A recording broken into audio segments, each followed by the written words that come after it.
Picture this. You're sitting at your desk right now. 20 browser tabs are open, emails are waiting, notes are scattered everywhere, and your ideas are unfinished. And on top of all that, everyone around you is just constantly talking about AI. New tools are dropping every single week, and people keep saying AI is going to change everything. It's an overwhelming storm of noise. But amidst all this pressure to adopt the latest tech, it kind of makes you wonder, right? Change what exactly? And perhaps an even more important question, how do ordinary people actually use AI without getting completely overwhelmed? Because maybe the first question we should be asking was never, which AI tool should I use? Maybe the very first, foundational question is simply this: what kind of work am I really trying to do? Shifting your focus from the tool to the actual work completely changes everything. It takes us from a place of panic straight to a place of purpose. So welcome to this explainer. Today, we're diving into Ravindra Nayak's book, The AI Toolbox, a practical handbook for the modern professional. We aren't just going to summarize a textbook here. Instead, we're going to build your understanding of AI slowly, layer by layer, from first principles. We're going to strip away the fear, the confusion, and the hype, and give you a calm, structured map to navigate all of this. All right, let's start with part one, from hype to helpful work. We're going to look at why AI isn't magic, but rather pattern work. A lot of people treat AI like it's this autonomous, magical entity. But if we break it down to first principles, it's really just a tool for pattern work. It's a machine that has learned to predict the next piece of a sequence based on a massive mountain of data. And when you look at the AI Toolbox map, you start to see categories.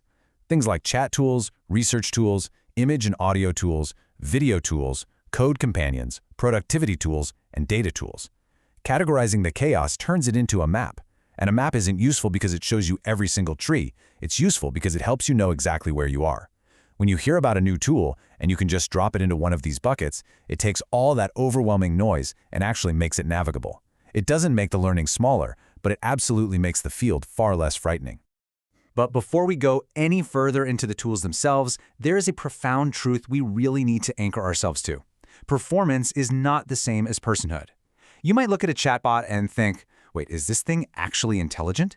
It might sound incredibly fluent, but a machine's fluency does not equal consciousness. It is performing a function, not experiencing reality. Understanding this deeply is what protects us from treating the machine like a person, and, more importantly, from surrendering our own human judgment. Moving on to part two, the invisible work first. Here, we'll understand the core of first principles thinking. Before you even open an application or type a single prompt, there's this invisible foundational work that has to happen in your mind. Let's contrast a tool-first mindset with a work-first mindset. A tool-first thinker walks into a room and asks, what can this AI do? But a work-first thinker asks, what is reality asking us to understand right now? Think of a carpenter's workshop. The toolbox doesn't define the repair. The broken door defines the repair. You don't just grab a hammer and wander around looking for something to smash. You look at the door and realize, oh, I need a screwdriver. The work must always precede the tool. And that foundational thinking builds right into what's called the agentic workflow loop. This is a structured path that actually lets useful work happen. And notice how human intention orchestrates this entire sequence. First, we start with a goal and the context. Then, we make a plan. It is only at step 4 that we actually touch the tool. And immediately after that, we're back to human responsibility. Step 5 is checking the output, and step 6 is a final review. The machine is literally just one step in a 6-step human process. As the book beautifully puts it, the loop is bigger than the tools. Tools just live inside our human processes. They absolutely do not replace them. If you skip this loop and just focus on the tool, your work essentially becomes heavily dependent on luck or memory. But when you own the loop, you become the deliberate architect of your own work. Which brings us to section 3, prompts as work instructions. Let's design the AI workbench. So, where do prompts fit into all of this? Well, a lot of people treat prompting like they're casting a magic spell, right? You say the secret words and boom, the AI grants your wish. We need to completely scratch that idea. A prompt is not a magic spell.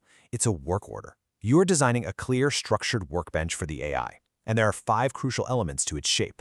First, the task. What actually needs to be done?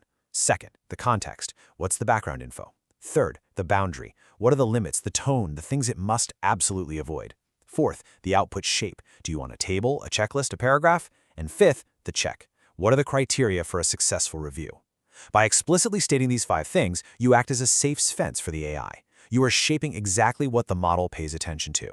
Let's actually look at a direct comparison to see this in action. A weak prompt is something lazy like, write about AI. It's vague, and a vague request is going to give you a vague reply. But look at the strong prompt. Explain AI to a beginner in 500 words using a kitchen analogy, avoiding hype, and ending with 3 practical checks. See the difference? Suddenly, you've provided an audience, a boundary, and an output shape. The AI isn't guessing anymore. You've given it enough structure for useful freedom. And that is exactly the mark of a professional.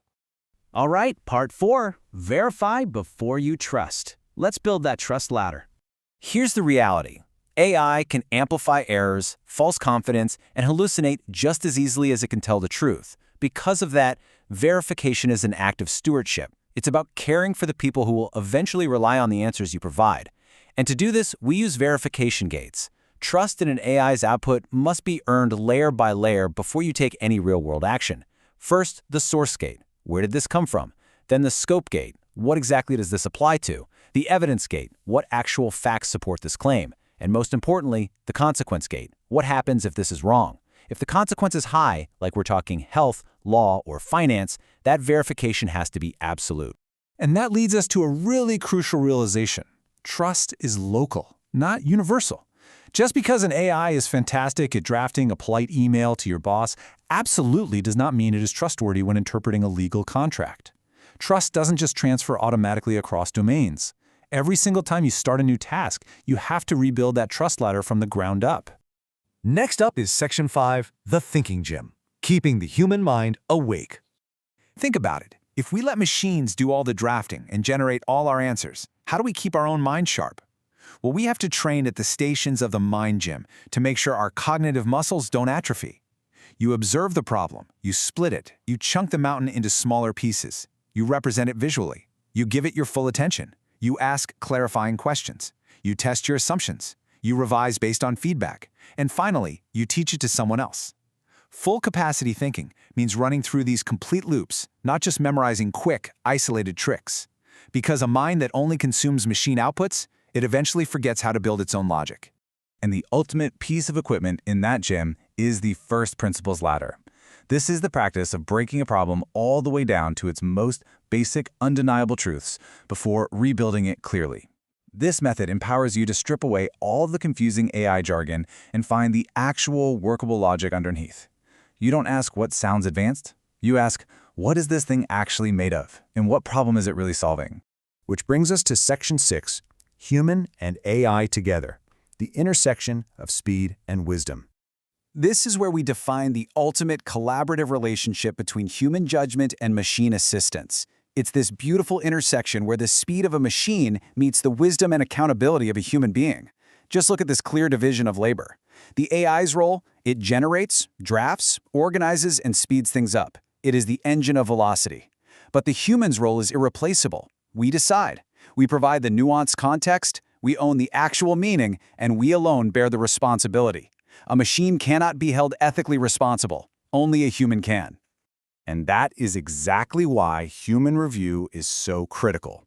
The book gives us this incredible rule of thumb. Human review is a design choice that belongs exactly where irreversibility begins. If an action cannot be easily undone, if sending that email, publishing that report, or approving that budget leaves a permanent mark, you absolutely must pause for human review. It's not an emergency brake, it's a deliberate, responsible design choice. Which leaves us with this beautifully stark, empowering reality. AI assists, humans decide. It really is that simple. You don't have to fear the machine, and you definitely don't have to bow to it. You are the director here. The machine is just your highly capable, incredibly fast assistant. But the final call, the purpose, and the empathy, those always remain in your hands. I want to leave you with a final provocative thought to carry with you today as we wrap up this explainer. As you go back to your desk, looking at those 20 open browser tabs, ask yourself this. When the machine speeds up, what human wisdom will you choose to slow down and protect? You are the deliberate architect of your own work. The tools are just there to help you build it. So, take a breath, close a few tabs, and start with the work.